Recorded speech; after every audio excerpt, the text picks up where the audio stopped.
رفقۂ محترم، السلام علیکم ورحمۃ اللہ وبرکاتہ۔ آج ہم سورہ انفال آیت نمبر 27 سے آیت نمبر 29 کا درس قرآن لیں گے۔ اللہ کے نام سے جو بڑا مہربان نہایت رحم کرنے والا ہے۔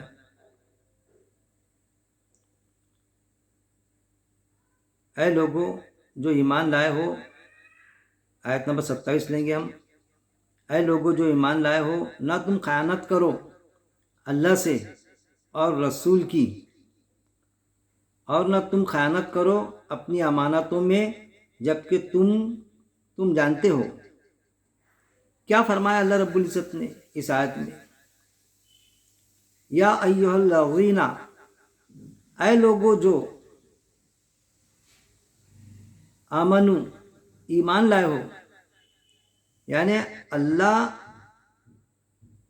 ایمان والوں سے اللہ کا تقاضا ہے کہ جس نے ایمان لایا تو اس کا ایٹیٹیوڈ کیا ہونا چاہیے، کیسا برتاؤ ہونا چاہیے۔ اے لوگوں جو ایمان لائے ہو، کیونکہ ایمان لانے والا بھی تو انسان ہوتا ہے نا۔ کئی مقامات پہ قرآن میں اللہ نے ناس کر کے خطاب کیا، یہاں خصوصی طور پر اسپیشلی ایمان والوں سے، کہ ایمان والے کا زندگی گزارنے کا طریقہ کیسا ہونا چاہیے۔ اے لوگوں جو ایمان لائے ہو، لا تخونو، نہ تم خیانت کرو۔ کیا فرما رہا ہے اللہ؟ کہ نہ تم خیانت کرو اللہ سے اور رسول کی، اور نہ تم خیانت کرو اپنی امانتوں میں جبکہ تم جانتے ہو۔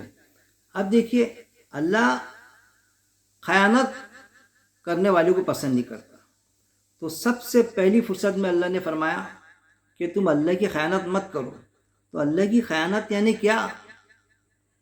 ہول سیل اتھارٹی اللہ، ساری صفات اللہ کی لامحدود،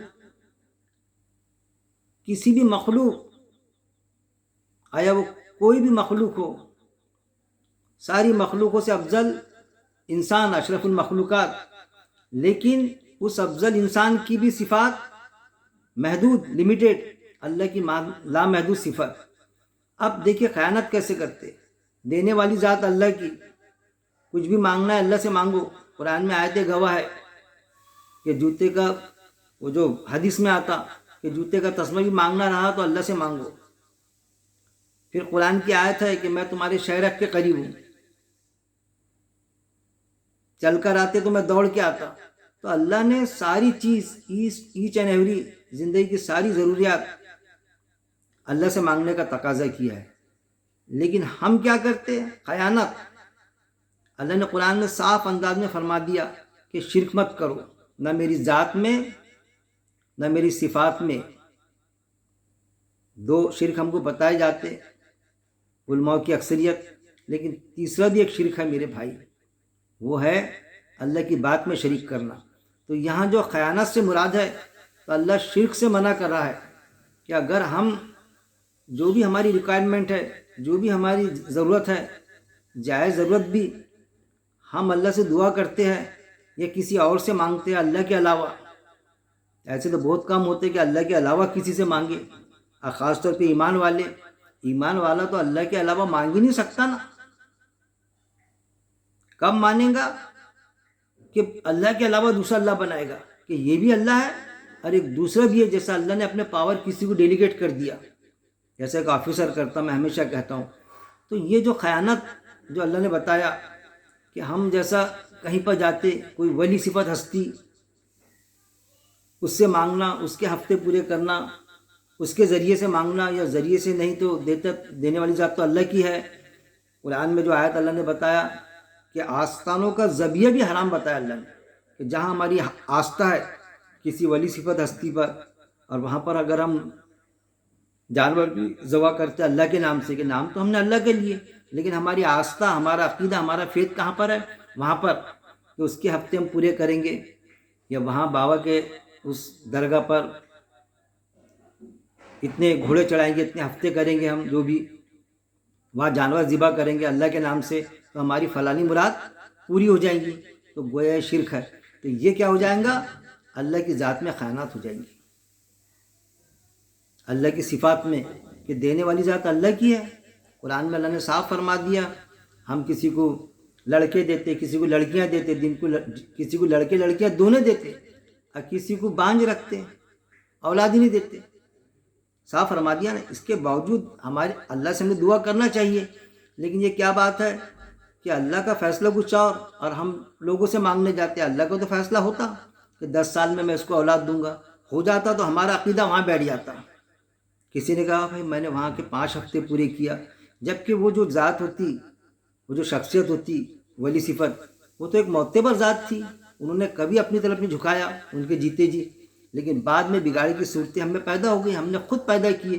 تو گویا کہ یہ ہے اللہ سے خیانت کرنا، کہ دینے والی ذات اللہ کی، ہم ادھر ادھر بھٹکتے پھرے۔ تو اللہ نے فرمایا کہ میرے ساتھ خیانت مت کرو۔ پھر دوسرا، اللہ کی بات میں خیانت کیسی کہ اللہ کی بات کہاں موجود ہے؟ حدیث یعنی بات، اللہ کے کلمات ایز اٹ از قرآن میں موجود ہے۔ اللہ کے رسول صلی اللہ علیہ وسلم پر قرآن نازل ہوا، ایک ایک آیت وہی آتی تھی، اور آپ صلی اللہ علیہ وسلم ایز اٹ از بغیر کسی طرح کی خیانت کرتے ہوئے لوگوں کے سامنے پیش کر دیتے۔ لیکن ایون پیش ہی نہیں کیا آپ صلی اللہ علیہ وسلم نے، بلکہ لکھوا بھی دیا، جو قرآن کی شکل میں آج ایز اٹ از ہمارے سامنے موجود ہے۔ اس کے بعد میں بھی ہم خیانت کرتے، ایک تو اللہ سے خیانت، یہ ہوگی اللہ کی بات سے خیانت۔ اب اللہ کی بات قرآن میں موجود ہے، لیکن رسول نے وہی چیز پیش کی جو قرآن میں موجود ہے۔ اس کے علاوہ اللہ کے رسول صلی اللہ علیہ وسلم نے کوئی کتاب نہیں لکھا ہے۔ حدیثیں 200، 250، 300 سال بعد لکھی گئی، جس سے انکار نہیں کیا جا سکتا۔ حدیثیں جو ہے وہ پریکٹیکل جو زندگی میں لائف میں ہوا آپ صلی اللہ علیہ وسلم کے ساتھ، صحابہ کے ساتھ میں، اس کے ریفرنسز آپ دیکھیں گے تو قرآن سے ملتے۔ لیکن ہم کیا کرتے کہ ہم کو بیس ہمارا قرآن ہونا چاہیے، قرآن فرقان ہے۔ رسول صلی اللہ علیہ وسلم نے قرآن پیش کی، جو وہی تھی وہ وہی پیش کی لوگوں کے سامنے۔ ایک ہوتا وہی نازل ہوئے آپ صلی اللہ علیہ وسلم پر، اور آپ صلی اللہ علیہ وسلم نے اپنے زبان سے، اپنے منہ سے لوگوں کے سامنے چیز پیش کی ہے، قول۔ وہ جو قول پیش کیا آپ صلی اللہ علیہ وسلم نے، اب جب ہم پیش کرتے تو کیونکہ ہم حدیث سے قرآن کو سمجھنے کی کوشش کرتے، تو ہمارا بیس کیا بنا دیا ہم نے؟ فرقان حدیث کو بنا دی۔ فرقان قرآن رہے گا، قرآن میں کسی طرح کا رد و بدل نہیں ہو سکتا، اس کی حفاظت کی ذمہ داری اللہ نے لیا۔ ہم کو قرآن سے سمجھنا پڑے گا۔ اگر قرآن میں حکم ہے تو حکم کے تحت کوئی حدیث ہے، اس کی ڈیٹیلز ملتی تو ہم بالکل مان لیں گے، لیکن ایسی حدیث جو قرآن کی آیت سے ٹکرائیں گی، اللہ کے حکم سے ٹکرائیں گی، اللہ کے کلام سے ٹکرائیں گی، تو گویا کہ وہ خیانت ہو جائیں گی۔ اس چیز کا خیال رکھنا چاہیے۔ تو ایک تو ہوگا اللہ سے خیانت، اور دوسرا رسول سے خیانت، کہ رسول نے خیانت تو نہیں کی، لیکن رسول کا نام لے کے گھڑی ہوئی حدیثیں، کہیں قرآن سے ٹکرانے والی، قرآن کے احکامات سے ٹکرانے والی حدیثیں، اس پر ہمارے عقائد بنے ہونا۔ کئی حدیثیں آپ کو ملیں گی جو قرآن سے ٹکراتی باقاعدہ، لیکن باوجود اس کے قال رسول اللہ کے رسول صلی اللہ علیہ وسلم نے کہا، کسی صحابی نے کہا، کڑی سے کڑی ملا کے ہمارے کو تھوپ دی جاتی ہے حدیثیں۔ کیوں؟ اگر ہم پیش کریں تو انہیں بھائی اس میں علماء کے اجماع ہے، علماء کا۔ ارے بھائی قرآن کی آیت سے سیدھی ٹکرا رہی ہے وہ، نہیں آپ عالم ہو کیا؟ کون سے مدرسے سے فارغ ہو؟ ارے بھائی اس میں عالم کی اس میں کیا ضرورت، جو صاف دکھائی دے رہا ہے۔ جیسا انگلش ہے، مینگو کے معنی آم، اورنج یعنی سنترا، تو کوئی اس کے بتاتا ہے اس کا میننگ ایسا، تو نہیں آپ عالم، اس میں کیا عالم کی بات ہے؟ بات سیدھی سیدھی ہے۔ کئی چیزیں قرآن کی ایک جنرل انسان کے بالکل سمجھ میں آ جاتی۔ قرآن کی طرف آیتوں کا ترجمہ بھی کرتے کہ قرآن ایسی کتاب ہے جو نصیحت کے لیے آسان، سمجھنے کے لیے آسان، ایک طرف ایسا کہتے، اب پھر یہ بتاتے کہ قرآن سمجھ میں نہیں آتا ہمارے۔ ایسا ہو سکتا؟ اگر ہم دھیان سے پڑھے، اگر ہمارے دل میں سمجھنے کی تمنا رہی اللہ کی بات کی، تو باقاعدہ ہمارے سمجھ میں آتا۔ ورنہ اس قرآن سے جو آیت ہے باقاعدہ بہت سو کی ہدایت ملتی ہے، بہت سے گمراہ بھی ہو جاتے اس سے، اور اس کے سہارا لے کے وہ کہتے کہ ارے بھائی ٹرانسلیشن مت پڑھیے آپ، ترجمہ، گمراہ ہو جاتے ہیں نا، آیت پیش کر دیتے ہیں۔ تو گمراہ وہی ہوتے جو نافرمان رہتے ہیں۔ ان چیزوں کو سمجھنا، اللہ سے بھی خیانت نہ ہو ہماری، اور رسول سے بھی، کہیں ایسا نہ ہو کہ ہم قرآن کی آیت کے خلاف میں کوئی کام کریں۔ یعنی اور دوسری خیانت کیا ہوں گی اللہ سے؟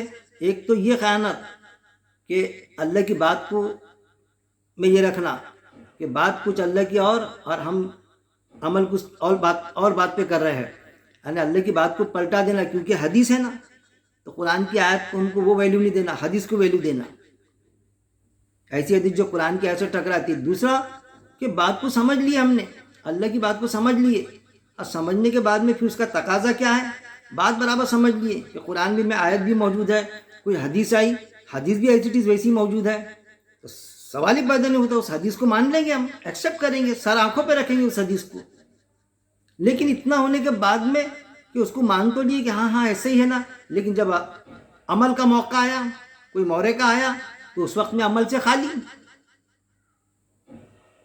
راہ فرار اختیار کر رہے ہیں ہم۔ جب ہم راہ فرار اختیار کریں گے تو گویا کہ کیا ہو گیا، وہ خیانت ہو گئی، کہ اللہ کا تقاضا یہ تھا کہ ماننے کے بعد میں عمل کرنا۔ میں ہمیشہ کہتا ہوں، کئی آیتیں آپ کو قرآن میں ملیں گی، ایمان پلس عمل صالح از اکول ٹو جنت۔ ہماری وراثت صرف ایمان لانے پہ نہیں ملے گی، ہم کو عمل بھی کرنا ہوگا، جیسی بھی ہماری استطاعت ہے۔ تو یہ ہے کہ اگر ہم ایسا نہیں کرتے تو گویا کہ ہم اللہ سے خیانت کر رہے ہیں۔ یہ ہے کہ جب اگر ہم اللہ کی بات قرآن میں موجود ہے، قرآن میں موجود ہونے کے بعد میں اس آیت کے مطابق کوئی حدیث ہم کو ملتی ہے، دکھائی دیتی ہے، تو ہم صاف یہ کہیں کہ نہیں ہم حدیث پر ہمارا ایمان ہی نہیں ہے، منکر حدیث جیسا کہتے ہیں کہ بھائی حدیث کی بات ہی مت کرو۔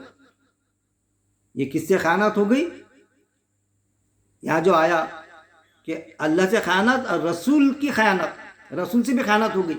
مطلب کیسی خیانت آپ سمجھیں گے کہ بھائی اللہ کی بات کو تو مان رہا نا وہ، لیکن اگر کوئی حدیث آتی تو اس کو سننے کے لیے تیار نہیں۔ منکر حدیث کا یہ معاملہ ہے کہ قرآن میں موجود ہے نا تو مانیں گے، حدیث ہے وہ حدیث کی بات مت کرو، بولتے ارے کیوں مت کرو، خیانت ہو جائیں گی۔ یعنی اللہ کے رسول صلی اللہ علیہ وسلم نے صرف تھیوری پیش کر دی ہے، مطلب قرآن کیا ہے، تھیوری ہے اپنے آپ میں۔ جبریل امین جو آیت لاتے تھے تو کیا وہ عمل کر کے بتاتے تھے؟ عمل کرنا کیا فرشتوں پر لاگو ہے؟ فرشتے تو اللہ کے قاعدے میں بندھے ہوئے ہیں، ہم کو اللہ نے خود مختاری دیا، چاہے تو ہم اللہ کے راستے پہ چلے، چاہے تو ہم شیطان ابلیس کے راستے پہ چلے، خود مختاری ہے ہم کو۔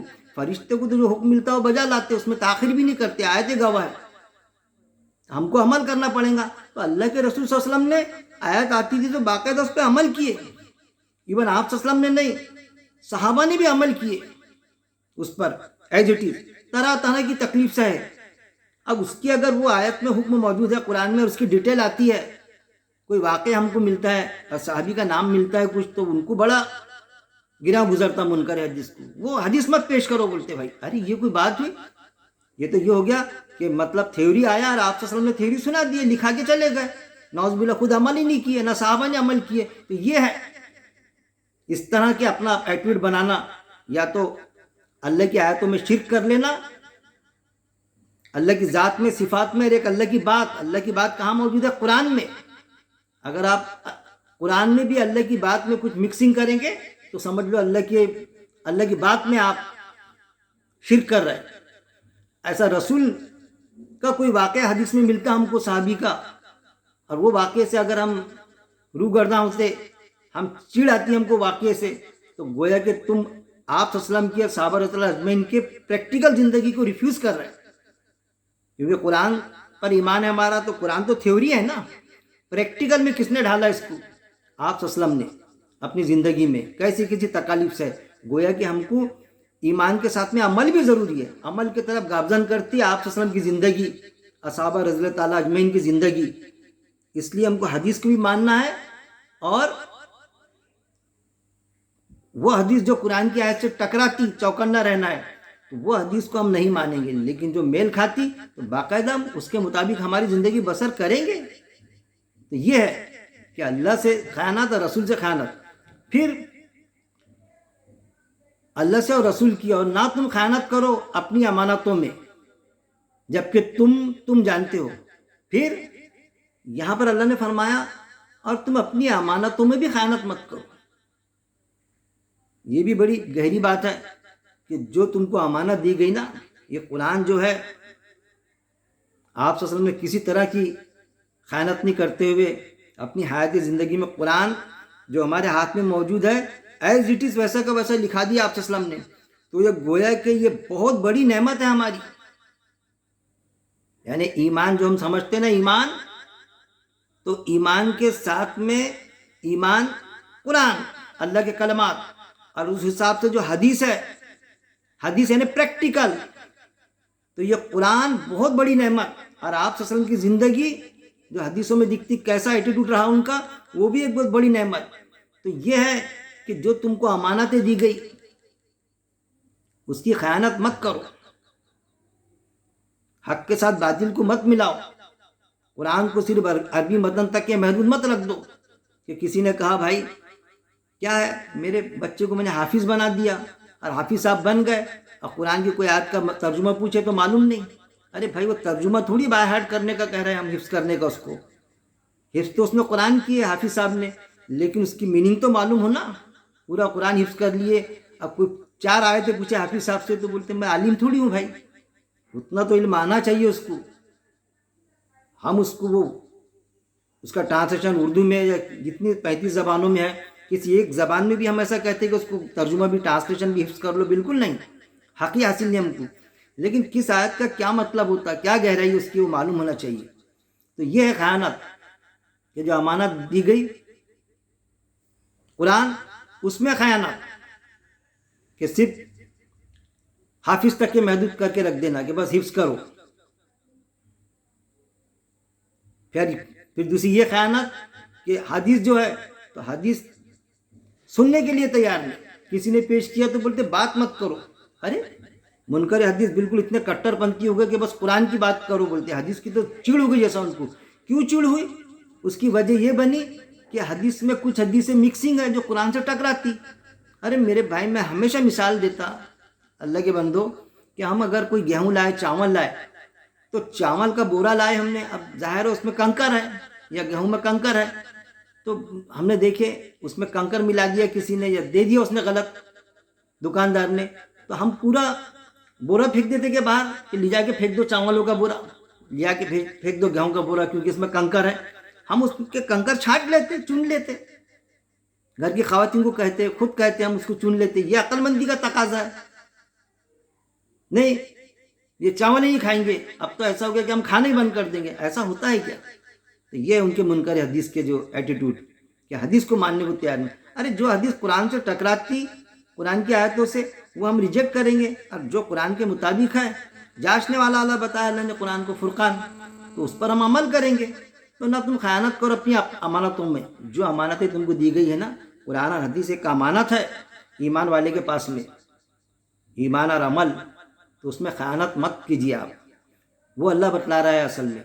اور یہ تو ہوگی گہرائی کی بات قرآن کے حساب سے. ہر طرح کی امانت، اگر کسی انسان نے آیا وہ غیر مسلم کیوں نہ ہو، ہمارا برادر وطن، اس نے بھی کوئی امانت رکھا تو ہم اس میں خیانت نہ کریں. پیسے کی شکل میں اور کسی شکل میں کسی نے کوئی بات کہا ہم سے کہ بھائی یہ بات آپ نے کسی سے مت کہنا، تو کوئی حق نہیں بنتا ہم کو وہ بات دوسروں تک کے پہنچانے کا. تو یہ ہے امانتوں میں خیانت. اور نہ تم خیانت کرو اپنی امانتوں میں، جو اپنی تمہاری خود کی امانت. دیکھیے اپنی امانتوں میں بتایا گیا کہ یہ قرآن جو ہے انسانوں سے اللہ تقاضا کر رہا ہے کہ یہ قرآن انسانوں کا ہے، اور ایک ایمان والا انسان ہوتا ہے وہ بہترین انسان بنے، وہ اپنی انسانیت کا ثبوت دے، وہ انسانوں سے اچھا برتاؤ کرے، خدمت خلق کرے. اگر وہ خدمت خلق نہیں کرتا، صرف بس اس میں گروہ حسبیت اور شخصیت پرستی آتی کہ بس اپنے تک کے محدود رکھنا، بات کو دوسروں تک کے نہیں پہنچانا. قرآن کا سبجیکٹ علماء حضرت نے بتایا انسان ہے، اس کا وشے مضمون انسان ہے، اور انسانوں تک کے نہیں پہنچانا قرآن کی بات. اور ایمان والوں کو بھی عربی متن تک کے محدود کر کے رکھ دینا کہ بس آیتیں پڑھو عربی میں اور مردوں کو بخشاؤ. تو یہ ہے امانت میں خیانت. اللہ اس سے منع فرمانا ہے کہ یہ تمہاری اپنی امانت ہے. قرآن میں آیت آتی ہے انسان، اس میں تیرا ہی تذکرہ ہے. قرآن میں آیت آتی باقاعدہ آیت ہے کہ اے انسان اس میں تیرا ہی تذکرہ ہے، انسان کا تذکرہ ہے قرآن میں. اور انسانوں سے ہم کو چھپا لینا، جس کو قرآن کو کہ غیر مسلم کو قرآن مت دو، وہ ناپاک ہوتے، اس طرح سے کہنا غلط چیز ہے. نہ تم خیانت کرو اپنی امانتوں میں. یہ تمہاری بھی امانت ہے، سارے انسانوں کی امانت ہے. ان تک کے پہنچاؤ قرآن کی بات کو، ان کو سمجھاؤ، خود سمجھو اور سمجھاؤ. جبکہ تم جانتے ہو، جبکہ تم جانتے ہو. اللہ فرما رہا ہے. کسی بھی عالم سے پوچھیے آپ قرآن کا سبجیکٹ کیا ہے تو وہ بولیں گا انسان. پھر دوسری طرف کیا بتائے گا؟ یار غیر مسلم کو مت دینا، قرآن دینا مت. سبجیکٹ بھی انسان. ارے بھائی جس کا انسان کا سبجیکٹ اور اس کو نہیں دیں گے ہم؟ ہو سکتا ہے ایسا؟ عقل مندی کا تقاضا ہے یہ. تو یہ ہے جبکہ تم جانتے ہو. جبکہ تم جانتے ہو کہ اللہ کے کلمات ہے، اس پر آپ نے عمل کیا، تم جانتے ہو لیکن عمل کرنے کو تیار نہیں. جبکہ تم جانتے ہو کہ یہ قرآن انسانوں کی کتاب ہے تو انسانوں تک کے پہنچانے کے لیے تیار نہیں. جبکہ تم جانتے ہو کہ اس میں زندگی گزارنے کا طریقہ ہے اللہ کے قاعدے کے مطابق، لیکن پھر بھی قرآن کے قاعدے کے مطابق زندگی تیار کرنے کو، زندگی گزارنے کے لیے آپ تیار نہیں. اتنی بڑی بگاڑ کی صورت. وہ چیز اللہ نے اس آیت نمبر 27 میں فرمائی ہے سورہ انفال کی. پھر آیت نمبر 28 وَعْلَمُوا، اور جان لو، یعنی علم حاصل کر لو. یہاں پر آیا وَعْلَمُوا یعنی جان لو، علم حاصل کر لو، نالج لے لو. انما بے شک، پہلے میں اس کو ایک ساتھ پڑھ لیتا. اور جان لو بے شک مال تمہارے اور اولاد تمہاری آزمائش ہے، اور بے شک اللہ تعالیٰ اس کے پاس، اور بے شک اللہ تعالیٰ اس کے پاس اجر ہے بہت بڑا. آیت نمبر 28 میں اللہ کیا فرماتا ہے؟ اور جان لو یعنی اس کا علم رکھ لو، اپنے آپ کو کلیئر کر لو، جان لو. جیسا ہم کہتے ہیں نا انڈرسٹینڈ. اللہ کہہ رہا ہے انڈرسٹینڈ، یو بیٹر انڈرسٹینڈ، اچھی طرح سمجھ لو. انما بے شک، اس میں شک کی گنجائش ہی نہیں. بے شک، شک کرنے کی کوئی ضرورت نہیں. قرآن میں کئی مقامات پہ آیا کہ تم شک میں مت پڑو. آپ صلی اللہ علیہ وسلم کے لیے خود آیا کیا ہے محمد صلی اللہ علیہ وسلم تم تو نبی ہو، شک میں مت پڑیے. آپ شک کے لیے منع کیا. اس لیے ہم کو جو علماء حضرت بتاتے ہیں نا کہ ہماری جو نماز ہوئی ہم بھول گئے کبھی، تو شک میں مت پڑھو. شک میں پڑھے نماز کو ریپیٹ کر لو. شک میں مت پڑھو. کنفرم ہونا، میری اتنے رکعت ہوئی، کنفرم میں نے فلانا کام جو ہے کیا ہی میں نے. شک میں، ڈاؤٹ کے پاس نہیں. ارے دوزخ ہے، جنت ہے کہ نہیں ہے، مرنے کے بعد میں زندہ ہوں گے کہ نہیں ہوں گے، شک میں مت پڑھو. غیب پر ایمان. کنفرم، جیسا ہماری آنکھوں سے دیکھا ہم نے، دوزخ بھی ہے جنت بھی ہے باقاعدہ، اتنا ہمارا پکا ایمان ہونا. بن دیکھے ایمان یعنی ایسا جیسا کہ ہم نے دیکھا. وہ تقاضا کرتا اللہ تعالیٰ بن دیکھے ایمان، جیسا کہ ہم نے ایکچوئل دیکھا.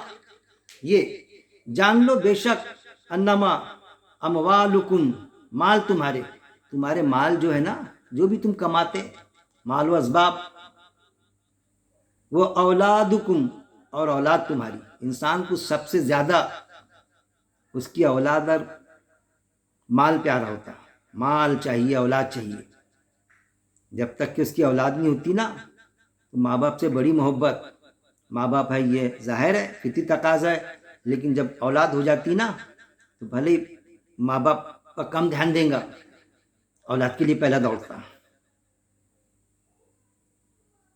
جب اولاد کے لیے دوڑتا تو پھر اللہ حدیث میں آتا کئی مقامات پر، قرآن میں بھی آتا کہ جیسے تم دن رات اولاد کے لیے کرتے ہیں نا، تو وہ احساس رکھو کہ جوانی میں تمہارے ماں باپ بھی رات میں جاگتے تھے تمہارے لیے، راتوں کی نیند حرام کرتے تھے. ان کا بھی خیال رکھو.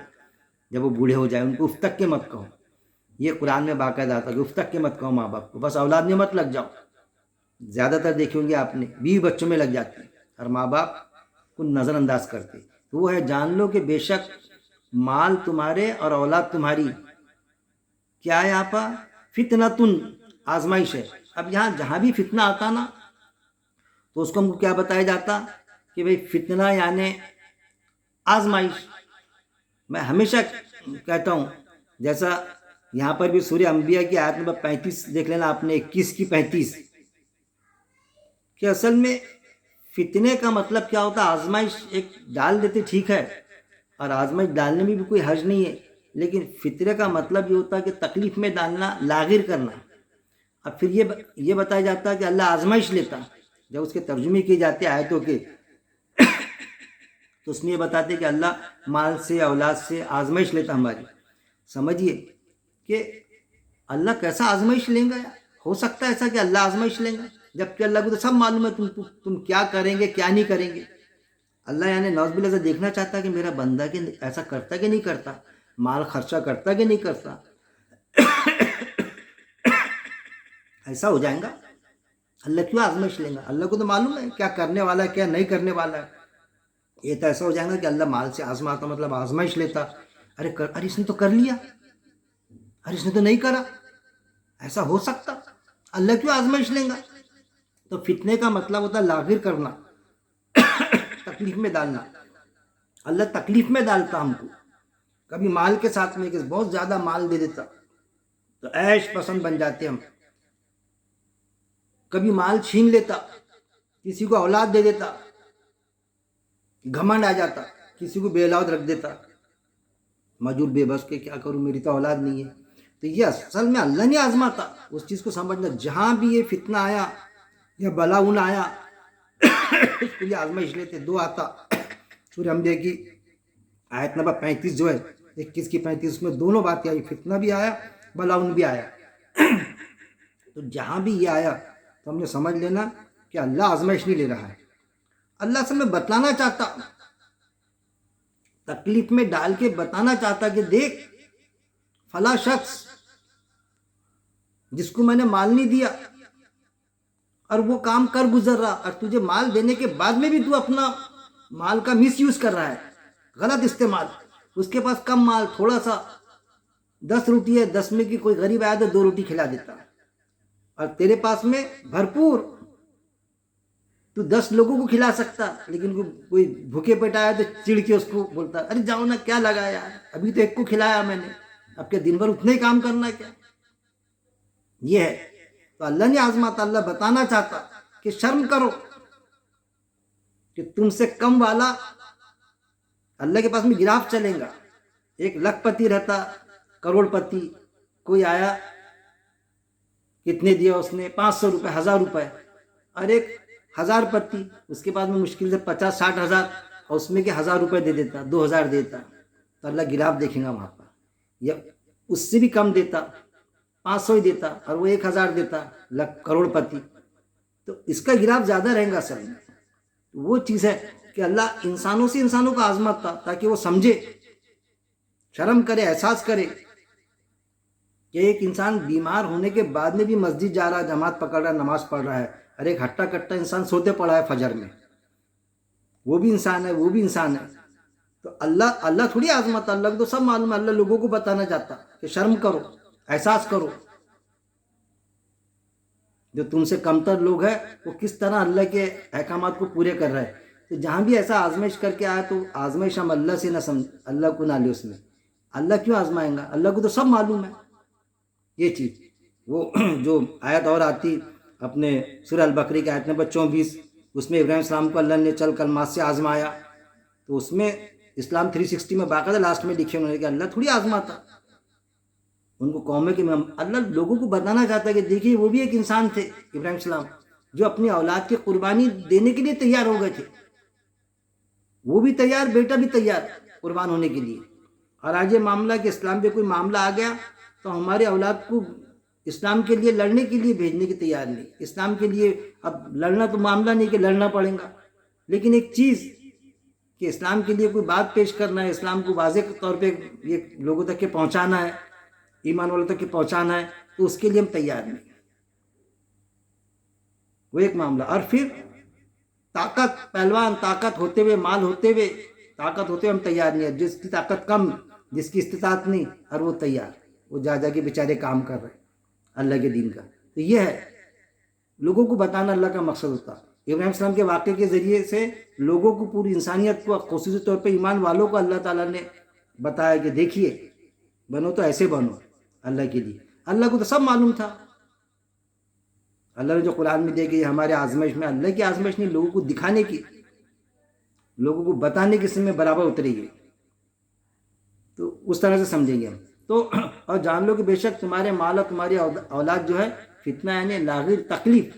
اولاد سے انسان تکلیف میں جاتا، مال سے تکلیف میں جاتا. زیادہ مال ہو گیا تو زیادہ اپنا اچھلتا، اولاد ہو گئی تو اولاد پر غرہ کرتا. تو یہ اصل میں آزمائش یعنی فتنہ ایک طرح کے تم کو تکلیف میں ڈالتے ہی، کہ جو بات ہم کسی کی نہیں سنتے تھے، لیکن اولاد کے سامنے ہمارے ہاتھ پیر بالکل ٹیک دیتے ہم. کہ جو انسان زندگی بھر ماں باپ کے لیے بھی سنتا نہیں کبھی کوئی بات، کہ ماں باپ کی ہونی سنتا، لیکن اولاد کے سامنے ایسا لاغر ہو جاتا ہو، لاغر ہو جاتا کہ ماں باپ خود کہتے کہ زندگی بھر کبھی ہماری نہیں سنا، لیکن اولاد کے سامنے دیکھو کیسا ہو گیا. اس کا بیٹا غلط بھی کرتا تو اس کو چھڑا کے لاتا، اس کا بیٹا فلاں کام کرتا اپنے پسند کی کر لے رہا ہے، جبکہ وہ شرک کرنے والی، تو وہاں بھی جان دو، کرنے دو نا، ایسا ہو جائیں گا تو وہاں لاغر ہو جاتا. یہ ہے. تو اور ایک وہ رہتا کہ جو لاغر نہیں ہوتا، اللہ نے وہ بتایا کہ اللہ آزماتا نے، اللہ نہیں آزماتا، لوگوں کو بتاتا کہ دیکھ کوئی فلاں شخص بھی ہے کہ جو اللہ کی بات پر قائم ہے. تو یہ چیز ہے اصل میں، مال تمہارے، اولاد تمہاری کیا ہے؟ فتنہ ہے، لاغر تکلیف میں ڈالنے والی ہے، سکھ میں بھی ڈالتی، دونوں چیزیں چلتی ہیں. اولاد سے سکھ بھی ملتا، دکھ بھی ملتا. کئی لوگ آپ ایسے ملیں گے کہ اتنی پریشان کر دیا اولاد نے، ان کو پریشان ہو گئے، زندگی بھر مال کمائے اور کبھی مال آڑا تیڑا خرچ نہیں کیے، لیکن اولاد ایسی نکل گئی شرابی، دارو پینے والی، عیاشی کرنے والی، زنا کرنے والی، کہ ماں باپ خود پریشان ہیں. ماں باپ کی دولت کو ایسے اڑاتے جیسا ایک جواری بھی نہیں اڑاتا، اس سے بھی خطرناک. پریشان ہو جاتے، ماں باپ کچھ کر نہیں سکتے. اور ایک ایسا کہ جس کی ماں باپ کی کوئی وراثت نہیں رہتی، خود کماتا اور ماں باپ کی اتنی خدمت کرتا اور ماں باپ کی فرما برداری پہ چلتا.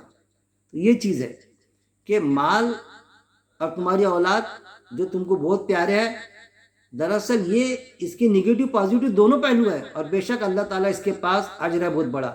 اور جو اللہ کے قاعدے کے مطابق زندگی بسر کرے گا، جیسا ایوب اسلام لاغر ہونے کے بعد میں بھی کیسی بیماریوں کا شکار ہوئے، جو آتا ہم کو حدیث میں ملتا، قرآن میں بھی جو آتا، لیکن پھر بھی اللہ کے راستے پہ چلے. آپ سب کو کیسی کیسی تکلیفیں دی گئی، یہاں تک کہ جو وہاں رہنے کے بعد میں بھی مکے سے مدینہ ہجرت کرنا پڑی. حج کے لیے جا رہا ہے لیکن حج کرنے نہیں دیا جا رہا ہے ان کو، ایسی تکلیف میں. تو کیا اللہ آزمانا چاہتا تھا؟ اللہ نہیں، لوگوں کو بتانا چاہتا تھا. آج ہمارے لیے ان کے واقعات عبرت ہے کہ اتنی تکلیف کے ساتھ میں اللہ کا دین تکلیف سہنے کے بعد میں ہم تک کے پہنچا، جو قرآن کی شکل میں ہمارے سامنے موجود ہے، اور واقعات کی شکل میں، پریکٹیکل جو ہوئے اس کی شکل میں، ایکچوئل پریکٹیکل کیے انہوں نے، اترے اللہ کے کلمات پر، اللہ کے احکامات پر، حدیث کی شکل میں موجود ہے.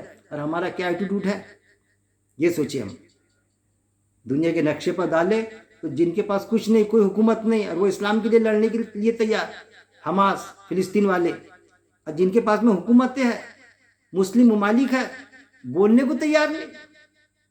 یہ ہے آزمائش. ملک کا بادشاہ سرنڈر اسرائیل سے، وہ بیچارے غریب بے بس، عورتیں ماری جا رہی، بچے مارے جا رہے ہیں، لیکن جمے ہوئے، ڈٹے ہوئے اللہ کی بات پر. یہ ہے، یہ جو بولتے نا ہم، تو اللہ کے لیے آزمائش نہیں، اللہ کو تو سب معلوم ہے. اللہ لوگوں کو بتانا چاہتا، شرم کرو، احساس کرو، اے حکمرانوں احساس کرو. یہ اصل میں، اب بے شک اللہ تعالیٰ اس کے پاس اجر ہے بہت بڑا.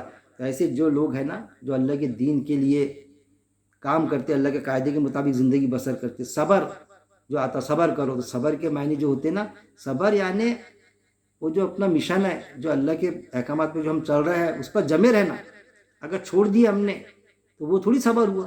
صبر کے معنی یہ نہیں کہ کوئی ایک گال پہ مارے تو دوسرا گال بھی دے دو. صبر کے معنی یہ نہیں ہوتے. صبر کے معنی تو ایسے ہوتے کہ اس پر جمے رہنا، حق پر جمے رہنا ہم نے، تاکہ ہم کو دیکھ کے دوسرے عبرت لے کہ دیکھیے اس کے پاس کم طاقت، کم مال، حکومت نہ ہونے کے بعد میں اللہ کے دین کا اتنے جنگجو پیمانے پر کام. ملتی نا مثال، کون لڑ رہا ہے اسرائیل سے، جن کی کوئی حکومت نہیں، وہ لڑ رہے ہیں، گھردار تباہ برباد ہو رہے ہیں. لیکن حق اور باطل کی جنگ ہے کہ اسلامی ممالک جو مسلم ممالک ہے، وہ ان کے حکمراں آواز نہیں اٹھا رہے ہیں. جو بیچارے انسان ہیں دنیا کے، وہ آواز اٹھا رہا ہے کہ ظلم ہو رہا ہے ان پر. تو یہ باتیں اللہ نے بتائی ہے. پھر آیت نمبر 29، اے لوگوں جو ایمان لائے ہو، اگر تم ڈرو گے اللہ سے، وہ بنا دے گا تمہارے لیے فرقان. اے لوگوں جو ایمان لائے ہو، اگر تم ڈرو گے اللہ سے، وہ بنا دے گا تمہارے لیے فرقان، اور وہ دور کر دے گا تم سے برائیاں تمہاری، اور وہ بخش دے گا تمہیں، اور اللہ فضل والا ہے بہت بڑے. اے لوگوں جو ایمان لاؤ. پھر کن لوگوں سے کہہ رہا ہے اللہ تعالیٰ جو ایمان لائے، ہم جو دعویٰ کرتے کہ ہم ایمان والے ہیں، ان سے تقاضا ہے اللہ کا، اگر تم ڈرو گے اللہ سے، ڈرنے کا حق اللہ سے، کسی سے نہ ڈرے، ہم صرف اللہ سے ڈرے، ڈرنے کا حق اللہ سے. جیسا روزہ ہے نا، روزے کے لیے آتا تاکہ تمہیں تقوی کی صفت ہے، تقوی، تتقو، تقوی کی صفت یعنی اللہ کا ڈر، کسی کا ڈر نہیں، اللہ کا ڈر. ڈروں گے اللہ سے، لیکن کیا ہوتا ہے انسانوں کا ڈر، مال کا ڈر، میرا مال چلے جائے گا، میری اولاد مجھ کو چھوڑ کے چلے جائے گی، بڑھاپے کا سہارا کوئی نہیں ہوگا. جیسا اللہ کا سہارا ٹوٹ گیا تو سہارا اللہ کا چاہیے. اللہ کی بات میں نو کمپرمائز، کسی طرح کا کوئی کمپرمائز نہیں کرنا چاہیے ہم نے. اگر تم ڈرو گے اللہ سے ڈر کے تم زندگی گزاریں گے، اللہ کے قاعدے کے، اللہ کے قانون کے مطابق، اللہ سے ڈرو گے، وہ بنا دے گا تمہارے لیے فرقان. کیا بنا دے گا اللہ پھر؟ فرقان. فرقان یعنی حق اور باطل کے فرق کو واضح طور پہ کھل کے فرق آئے گا. قرآن کو کہا گیا فرقان، جانچنے والا اعلیٰ، حق اور باطل کے فرق کو کھول دینے والی کتاب. جب تم اللہ سے ڈریں گے نا تو کیا حق ہے، کیا باطل ہے، کیا صحیح ہے، کیا غلط ہے، کیا کرنا اور کیا نہیں کرنا، وہ ایک ایک چیز کھل کے آئے گی آپ کے سامنے، واضح طور پر آئیں گی. میں ہمیشہ کہتا کہ قرآن میں اس کے علاوہ کچھ بھی نہیں ہے، کیا کرنا اور کیا نہیں کرنا، سارے واقعات اس پر مبنی ہیں کہ ایمان والے نے کیا کرنا کیا نہیں کرنا، بس اس کے علاوہ کچھ بھی نہیں ہے، سارے واقعات اس کے لیے ہے. تو وہ بتا رہا ہے اللہ تعالیٰ کہ اے لوگوں جو ایمان لائے ہو، اگر تم ڈرو گے اللہ سے جب تم ڈرو گے نا تو پھر کسی سے نہیں ڈرو گے، تو وہ بنا دے گا تمہارے لیے فرقان. تو وہ جو قرآن ہے، تو قرآن صرف عربی متن تک کے محدود رہنے والی کتاب، جزدان میں رکھ کے اس کو چوم کے چاٹ کے رکھنے والی کتاب، اس کا بس احترام کرنا، ویسی کتاب نہیں رہیں گی وہ فرقان. جانچنے والا، کمپیئر کریں گے اس کے ذریعے سے آپ ہر چیز کو، اس سے حدیث چیک کریں گے کہ یہ حدیث قرآن کے مطابق ہے کہ نہیں، اس سے سائنس چیک کریں گے کہ سائنس قرآن کے نظریے کے حساب سے ہے کہ نہیں، اللہ قاعدے کے. ہم قرآن سے سائنس کو سمجھے نہ کہ سائنس سے قرآن کو، ہم قرآن سے حدیث کو سمجھے نہ کہ حدیث سے قرآن کو، کیونکہ قرآن فرقان ہے، حدیث فرقان نہیں ہے، سائنس فرقان نہیں ہے، سائنس کے نظریے بدلتے رہتے. یہ بیسک قاعدہ ہم کو سمجھنا چاہیے. تو بنا دے گا تمہارے لیے فرقان. اگر تم اللہ سے ڈریں گے نا تو پھر اللہ پھر قرآن کو کیا کر دے گا؟ فرقان. بالکل آئینے کی طرح ایک ایک چیز زندگی گزارنے کا طریقہ صاف نظر آئے گا. یہاں تک کہ جب آپ قرآن کو پڑھیں گے، اللہ سے ڈریں گے، اللہ سے دعا کریں گے، تو جو اللہ نے بتایا کہ علماء حق علماء سو بھی ہے، وہ بھی آپ کے خیال میں آئیں گا، آٹومیٹک اللہ ذہن میں ڈالیں گا. اور وہ آیت آپ کو بالکل کلک ہوں گی کہ انہوں نے اپنے عالم و درویشوں اور مشائخوں کو اللہ کے سوا اپنا رب بنا لیا. تو ہم وہ ان کو عالم صاحب ہے تو آپ اندھی تقلید کر کے عالم صاحب نے بولے کہ مان لیا، ہم جس جماعت سے جڑے جماعت نے بولی کہ مان لیا، اتنے سارے لوگ ہیں مان لیا. یہ چیز نکلیں گی ہمارے ذہن سے. اللہ سے ڈریں گے، جب ڈرنے کا حق اللہ سے ہے تو پھر اللہ قرآن کو کیا بنا دے گا؟ فرقان بنا دے گا، جانچنے والا اعلیٰ، حق اور باطل کے فرق کو کھول کے رکھ دینے والی کتاب ہے ہی وہ تو. لیکن جب تم اس کا حق ادا کریں گے تو ساری باتیں سمجھنا شروع ہو جائیں گی آپ کو، اور سب پھر ایزی جائے گا تمہارے لیے فرقان. اور وہ دور کر دے گا تم سے برائیاں، کہ ساری برائیاں دور ہونا شروع ہو جائیں گی. جیسی فرقان بنے گا زندگی کی، جو ہمارے طور طریقے ہم جب قرآن سے ڈانٹیں گے، جانچیں گے اس کو، تو پھر جو ہے نا ہمارے ساتھ میں جو ہے نا قرآن میں جیسا ہے، ہمزاد ہمارا شیطان چپکا ہے ہمارے ہر کسی کے ساتھ میں، ہر انسان کے ساتھ، ایمان والے کے بھی ساتھ بہکانے کی کوشش کرتا. پہلے وہ دنیا کے فائدے کو لے کے بہکاتا، تو باقاعدہ اس کو ڈیمیج کرتے چلے جائیں گے. جب قرآن پڑھیں گے ارے یہاں یہ برائی ہے، اس پر نہیں چلنے کا، جو اچھائی اس پر چلنے کا، معروف پر چلنے کا، اور وہ دور کر دے گا تم سے برائیاں، تو اللہ دور کرے گا. کیونکہ اللہ طلب والے کو دیتا ہے ہدایت، بے شک اللہ کے ہاتھ میں، لیکن اللہ کس کو دیتا؟ طلب والے کو. جو طلب کرتا اس کو ہدایت ملتی، جو طلب رکھیں گا اس کو اللہ ہدایت دیتا ہے. ہدایت یعنی ڈائریکشن، زندگی گزارنے کا طریقہ، کیا کرنا کیا نہیں کرنا. ہدایت کے معنی یہ نہیں یہ آیتیں پڑھو گھول کے پی لو فلانی بیماری صاف ہو جائیں گی، یہ نہیں ہدایت. یہ نہیں قرآن پڑھو مردوں کو بخشا لو، یہ نہیں ہے ہدایت. ہدایت یعنی ڈائریکشن. رہتا نا آفس میں لکھا ہوا ضروری ہدایت، ہدایت یعنی انسٹرکشن، کہ آفس میں آپ کیسا جائے، آفیسر سے آپ کیسا ملے، ایسا زندگی آپ کیسی گزارے، وہ سلیبس ہے اصل میں قرآن. تو وہ دور کر دے گا کون؟ اللہ تم سے برائیاں دور ہو جائیں گی تمہاری، اور وہ بخش دے گا تمہیں. پھر برائیاں دور ہو جائیں گی، لیکن جو پہلے گناہ کی ہم نے، کہ پہلے غلط کام کی ہم نے، ہم کو سمجھ نہیں تھی، یا سمجھ ہونے کے بعد میں بھی ہم اس میں غرق تھے، لیکن جب سچے دل سے معافی مانگیں گے تو اللہ نے قاعدہ بتایا قرآن میں کئی مقامات پر ہے کہ اگر 1000 کسی نے گناہ کیا، پاپ کیا، جب اللہ سے معافی مانگے گا سچے من سے تو ایک جو نیکیاں ہی کر رہا تھا اس کو 1000 نیکیاں ملیں گی، لیکن یہ معافی مانگنے والے کو 2000 نیکیاں، 1000 پلس 1000 2000 نیکیاں ملیں گی اس کو۔ اسی طرح قرآن میں آتا کہ اگر یہ یہودی اور نصرانی عیسائی ایمان لائے تو اللہ ان کو دوہرا اجر دے گا، ڈبل اجر، ہم سے بھی زیادہ۔ ہم جس جنت میں جائیں گے تو ہم سے بھی اونچی جنت میں جائے گا، نیکیوں برائیوں کو نیکی سے بدل دیں گا، قرآن کی آیتیں گواہ ہے، تو وہ دور کر دیں گا کون؟ اللہ، تم سے تمہاری برائیاں، برائی بھی دور ہو جائیں گی اور الٹا نیکیاں مل جائیں گی۔ سچے دل سے معافی تو مانگے انسان، وہ بخش دیں گا تمہیں، اور اللہ فضل والا ہے بہت بڑے۔ اللہ جو بہت بڑے فضل والا ہے، اللہ کے خزانے میں کوئی کمی نہیں ہے۔ اس لیے تو میں ہمیشہ کہتا ہوں کہ اللہ سے مانگنا ہے نا تو کم مت مانگو، زیادہ سے زیادہ مانگو، جتنا زیادہ مانگ سکتے مانگو، اللہ کو جتنا دینے کا رہے گا اللہ دے گا۔ ایسا مت مانگو اللہ کم سے کم اتنا دے دینا، ارے زیادہ سے زیادہ مانگو نا، کوئی حرج کی بات نہیں۔ اللہ سے دعا ہے کہ اللہ رب العزت قرآن کو پڑھنے، اس کو سمجھنے، اور سمجھنے کے بعد میں ایک ایک آیت کو سمجھنے کے بعد میں اس پر عمل کرنے، کیونکہ عمل کے بغیر تو جمے گا نہیں۔ اسی لیے میں نے ایکویشن بنایا، ایمان پلس عمل صالح از اکول ٹو جنت۔ عمل کرنے اور عمل کے بعد میں لوگوں تک کے پہنچانے، کیونکہ وہ آیت ہے وہ تم کیوں کہتے ہو جو کرتے نہیں، ہم کو کرنا پڑے گا۔ جو بھی ہم بات بتلا رہے ہیں اس کے مطابق خود چلو، پھر لوگوں تک کے پہنچاؤ، اس پر عمل کرنے کی میرا مالک توفیق دے، اور موت تک کے اس پہ جمے رہنے کی، کیونکہ شیطان چپکا ہے ہمارے نفس کے ساتھ میں، چپکا ہے شیطان مردود، وہ جو حمزاد ہے نا ہمارے ساتھ میں سب سے پہلے دنیا کا فائدہ بتاتا ہے۔ تو اللہ ہم سب کو، آپ کو، مجھے، ہم سب کو قرآن پڑھنے کی اور اس کو سمجھ کے پڑھنے کی، لوگوں تک کے پہنچانے کی، اور ہماری زندگی میں ڈھالنے کی، عمل کرنے کی میرا مالک توفیق دے، اور موت تک ہم کو اس پر جمائے رکھے۔ وآخر الدعوانا ان الحمد للہ رب العالمین۔